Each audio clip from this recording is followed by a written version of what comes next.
Can the Fords finally win one? And what does the owner of this Ford, Junior Johnson, really think about NASCAR? A couple of questions to make it worth watching NASCAR Today.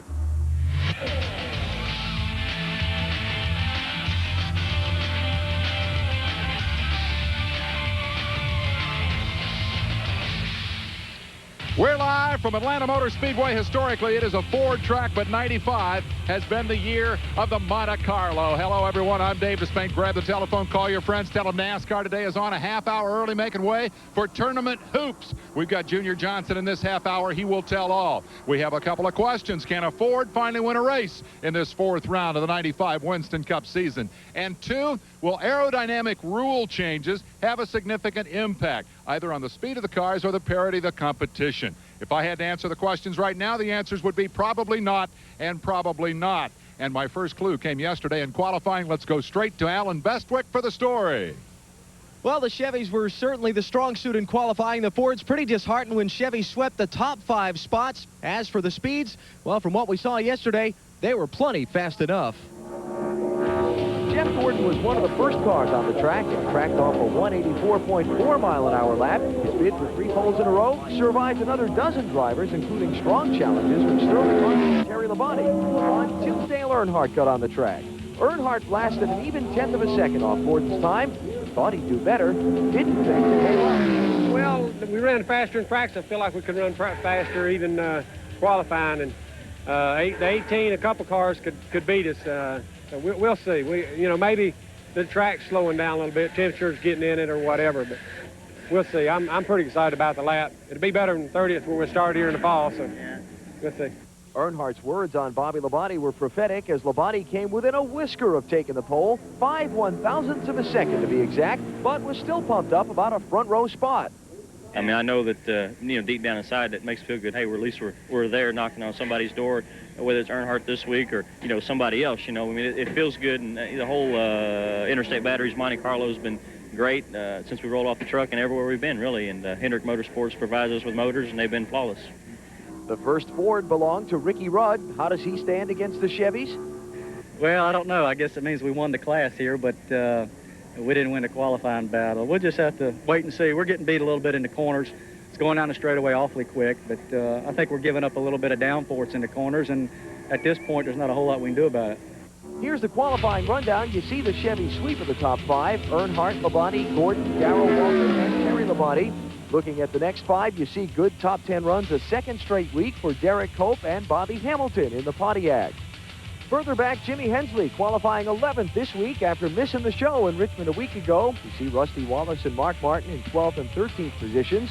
And Steve Grissom didn't qualify at Richmond last week, 16th and in first day qualifying this week.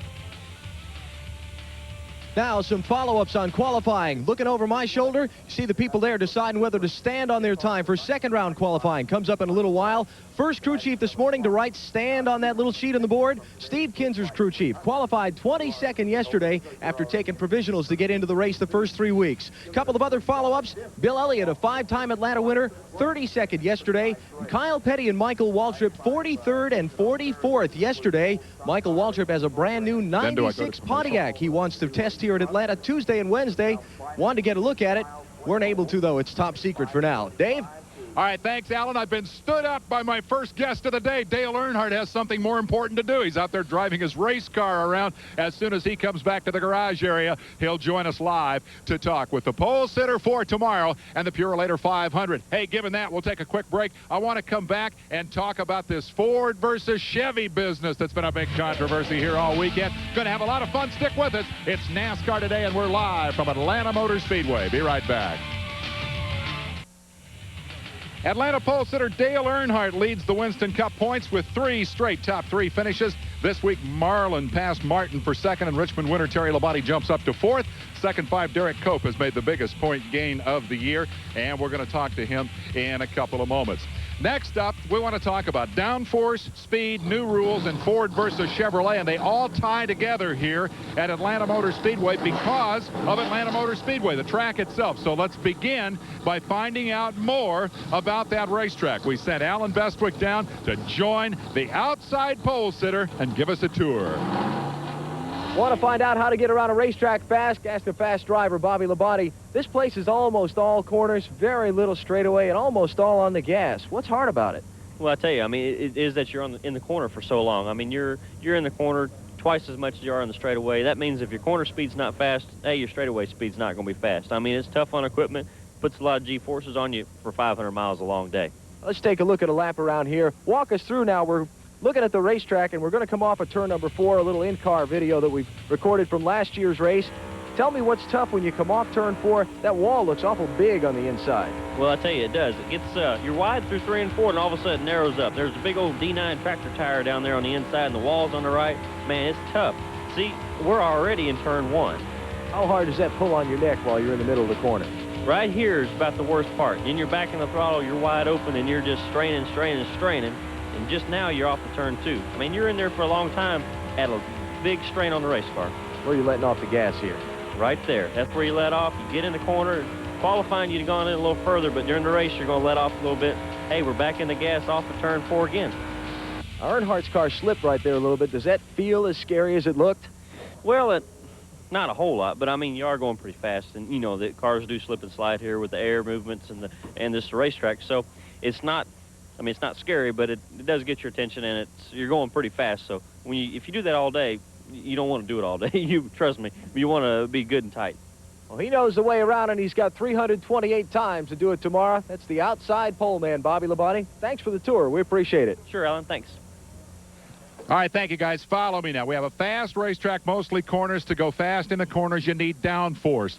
The air flowing across the top of the race car presses it down. Downforce. It makes the car stick to the corner. This is a gross oversimplification. The car gets planted in the corners, goes around like it's on rails. That means the driver can hold the throttle down most of the way around, and thus you have speed. That is where the speed comes from in Atlanta.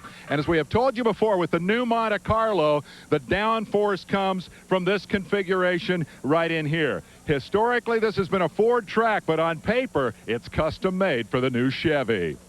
This is one racetrack where it will really, really show up. These big sweeping turns, you got a 1.5 mile racetrack, you got a mile of corner, got a half mile on each end, little bitty short quarter-mile straightaways. So if we're as good as they say we are, and if we're as good as we think we are, we're going to march here come Sunday. You know, I should not let that guy come on this television program and infuriate and bait the Ford fans the way he does. But I want you to watch what happened yesterday. I asked him the follow-up question about the fact that the Fords developed some of these aerodynamic techniques, and look what happened once Darrell got on his soapbox. All the things that they did to us the last couple of years, they created them. They're wind tunnel people, they're aero people. They came to the racetrack with a new trick every week. It might be the roof tweaked down on one side, something different all the time. We didn't have anything. They wouldn't let us do anything. And so we've learned a lot from watching them, and we're trying to take advantage of it. You don't have any idea who was looking over your shoulder there, do you? No, it's a Ford guy, I'm sure. My cameraman just about got run over by Dale Earnhardt, and I've got that Ford guy that was hassling Waltrip here yesterday. Rusty Wallace, first of all, you won a bunch of races in the Ford last year, led a bunch of laps last week in the Ford. Give me your take on this Ford versus Chevy thing. Are you guys outclassed here this weekend? Well, you know, it's pretty early right now, it really is. We're at Atlanta. This is a racetrack where I think you're really going to see the difference, if there is a difference. And I know we got some Chevrolets qualified up front, but I'll tell you, the Ford's a good car. You know, I'm not going to really cast an opinion right now. I mean, sure, we like to have a little better roof lines. The Monte Carlo's got a very, very narrow roof, which gives it low drag and high downforce. And I think that's what we like to have in our car, too. NASCAR right now is working real hard. Believe it or not, even since the Chevrolets, the Pontiacs, and the Fords are different makes and models, they're working close to trying to get together what they call a NASCAR car, where the specifications, the widths, the heights are all the same, with just in different labels. So if that's the case, we want to get the roof narrower in our car, but hey, I'm not going to complain about it. My job is to drive that Miller car, and I'm going to do the best I can with it. And it's hauling ass right now, so we'll see what happens. I got a quick question, totally different subject and maybe a surprise. You had a weird experience this week, and I understand your airplane ticket to get here was a little more expensive than mine. Can you tell me that in 10 seconds? Oh, gosh, I'll tell you what. It was just a deal where I went to San Francisco, and the weather was so bad the planes couldn't leave, and I finally got to Los Angeles, and all the planes broke down, and I'm sitting there with no airplane, so I had to go spend $15 grand and rent a Lear and come home. And I finally got here, and Ford was happy to pay the bill since I was doing a commercial for him out there. 15 grand to get to the racetrack. That is, of course, our man Rusty Waddles. Okay, come with me here. Here's the deal on the spoilers. Now, we talk about rule changes. What NASCAR have done is changed the rules for this week, and they've taken a 1/4 inch off this back spoiler right here. And if you move up to the front of the car, occupied by Dale Earnhardt, who's still busy doing his post-practice briefing. It's a little crowded here. Let me see if I can show you the front of the car right up here. They took a 1/4 inch off this air dam. Now, what that's going to do is reduce the downforce of the car. Theoretically, that's going to slow the car down just a little bit. How effective has it been in qualifying? It didn't make a whole lot of difference. Where'd he go? We're double teaming the guy. We got him surrounded. You can't get away now. The pole sitter, Dale Earnhardt. Alan's followed me all the way from the gas pump down here to interview me, and you come butting in. We're trying to interview him. Alan, interview him. I don't want to get in trouble here. Well, we were just talking about all these Chevys and Fords, Dale, and are these Ford? Yeah. Are the Ford guys running scared now? Come on. No. It's we fought that battle, and we've been in a position where it's been top 10 qualifying, mostly Ford, and here we are with a good race car out of the box this year, and it's working well. And to give them guys some time, they're going to work harder and overcome it. So I'm sure it's just a matter of time. We got a good race car, and it's working well for us. But I mean, it should be just a surprise to see me on the pole, much less 30th. So I mean, that should be people say, well, what he do? Is he taking something or what? All right, quickly now. You ran good in qualifying. How about race trim? You just finished practice. I feel pretty good about it. We're working with the tires right now, and that's a situation that. It's a little harder compound than we raced here last time. The wear looks great on it. They're going to be just tires that'll run probably half the race on one set if you wanted to. But we got to work with the wear and the temperature situation. We're building a little temperature in the tires, so we might discuss some for practice, for race, whatever. All right, that's Dale. Go ahead. No. I got a question for him. We give you that free airtime last week to advertise that you're looking for an IndyCar ride. I just want to know if you got any calls this week. We do you any good? I wasn't advertising. You were advertising. Oh, okay, fair enough. 4 poles at this racetrack out of 18 career. Good luck this weekend. I think it's 5 poles. He says 5 poles. Okay. Anyway, we're out of time for this segment. We'll take a quick break and come back with Junior Johnson right after this. NASCAR Today is brought to you by the 1994 NASCAR Year in Review. To order your copy, call 1-800-71-NASCAR.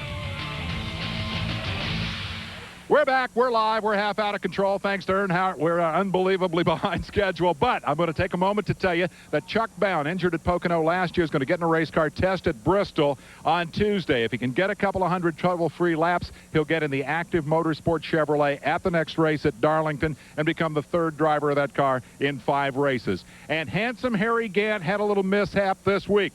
Fell off his Harley en route to Bike Week, broke 5 ribs, and tore his spleen. A garage comedian pointed out that for 5 years, the last 5 years of his career, Harry griped because he had to go racing and couldn't go to Bike Week. And he finally gets the opportunity, and he didn't even make it to South Carolina. Harry, get well quick. Next up, we got Junior Johnson. He's the Squire of Ingle Hollow, North Carolina. He sat down with Alan Bestwick yesterday for a tell-all interview.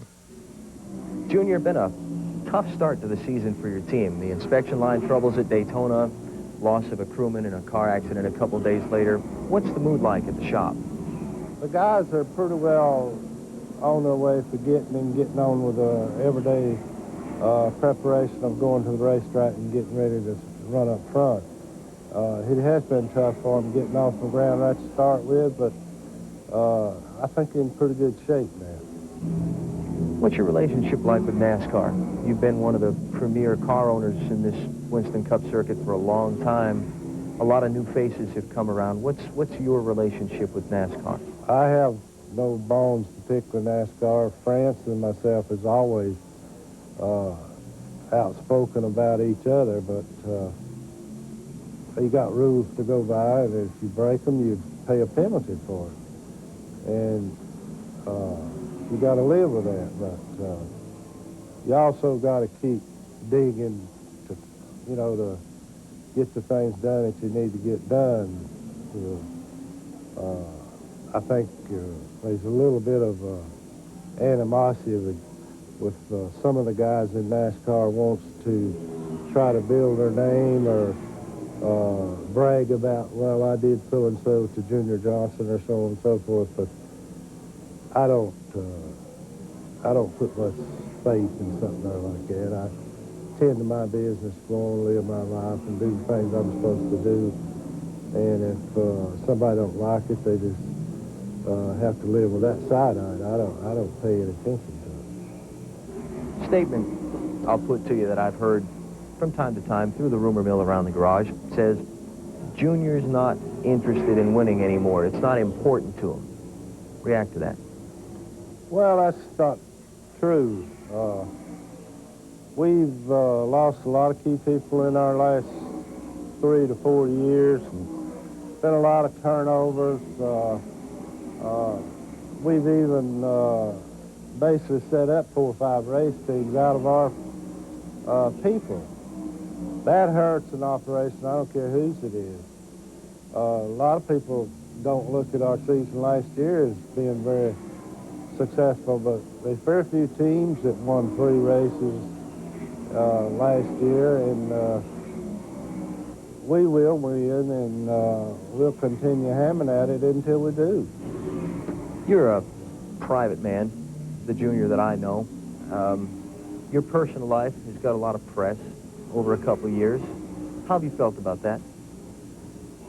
Well, you got to realize if you've been in the spotlight of press and newspaper and television and stuff for 40-some years like I have, you got to accept everybody's got their beliefs and things that they want to say about different persons and how they want to react about it and what they think about it. And it's fine for them to express their opinions and say what they want to. I got to live with myself and go on with my life, and that's what I've always done. Whether somebody else likes the way I do things or the way I live, it's immaterial to me because they're not the ones making the decisions. I am, and I'm a pretty independent person. I like to do what's right and stick to it, and a lot of people don't appreciate that. He is very much his own man, and he remains a legendary figure in the history of American stock car racing. Junior Johnson, ladies and gentlemen. Quick break. Come back to talk Busch Grand National Racing live from Atlanta.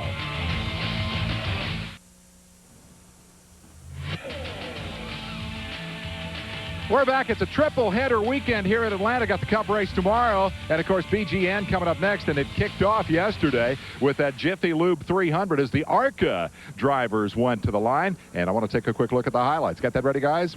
They do have that ready. They will have that ready in 7 seconds. Count it down with me. 4, 3, 2, 1, go! Kenny Schrader's ARCA car, winner of Daytona with Andy Hillenberg aboard, starts from the pole, this time with Jimmy Horton behind the wheel. Lap 69, Harris Devane brings out a caution, a spin on the backstretch, clips the inside retaining wall rather smartly, but escapes without injury. Now this wreck on lap 107 sets up the battle to the finish. David Hall and Doug Reed involved. Only 12 laps left, both done for the day. That leaves Horton and Mike Wallace to duke it out for the win. Horton stronger by a margin of 0.35 seconds on the heels of Hillenberg's Daytona victory. That makes Schrader Racing 2 for 2 in the ARCA division this year.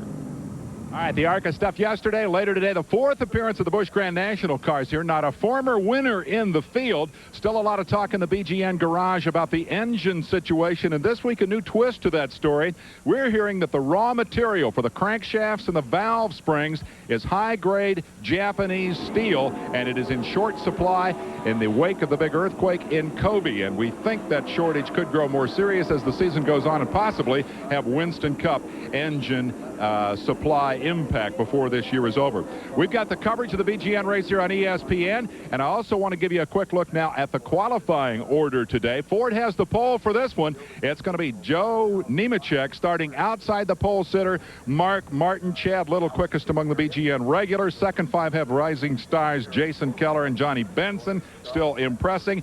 A second-day qualifying effort has produced the new track record holder. Let's see her. Let's Let's hear from her. That's right, I said her. It's Patty Moise, and she's with Alan. And it's been anything but a smooth weekend for Patty. She was telling me that just getting in the race was an adventure. You've had a tough couple days. It's been up and down, Alan. We've had some engine problems, and we didn't get much track time. Luckily, it all hung together when we needed it to for second round qualifying. I teased the guys, it was fear factor. It was the fear of going home. Yeah. Now, you've never driven a race here on this speedway. You got the fastest car. What do you expect? It's hard to know exactly what to expect. Like you said, I haven't raced here, and then we didn't get any practice after qualifying to check our race setup. We had a little distributor problem, so that was one of our downs. So we're kind of going in this blind. I'm just hoping that Doug Taylor, my car owner, got us a good race setup and just run all day. We wish you good luck. Starting 26 today, Patty Moise, the fastest in the Busch Light 300. Dave? You talk about up and down stories. I want to talk to Derek Cope.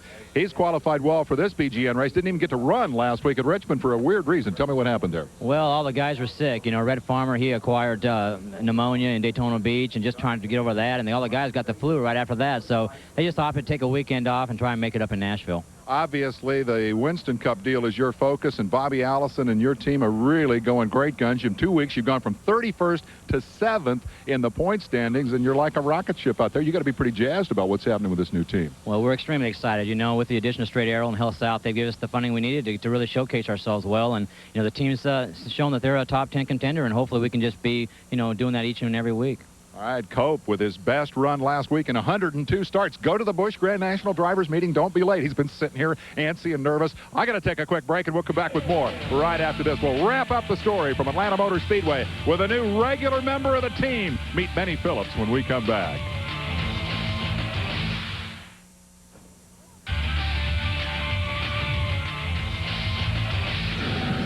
Hey, we're back, NASCAR Today, and look who I found, ladies and gentlemen, guru of the garage area, Benny Phillips. Hey, gee, Dave, riding with you is more dangerous than riding in a race car. Hey, this is a piece of cake, man. This guy covers Winston Cup stock car racing for National Speed Sport News, Stock Car Racing Magazine, High Point Enterprise. Hey, anybody that'll pay, Dave. Anybody that'll pay, exactly. We don't pay much, but I want to know about 9-to-1 motors. 9-to-1 motors is something I think that has been assumed in the garage area for more than a year, but I think the official announcement will come from NASCAR maybe before Darlington, and it will be a fact about the 1996 season. So 9-to-1s are for real. Everybody talks about that, but I haven't heard much about this next one. It involves Pontiac. They're going to be testing here this week.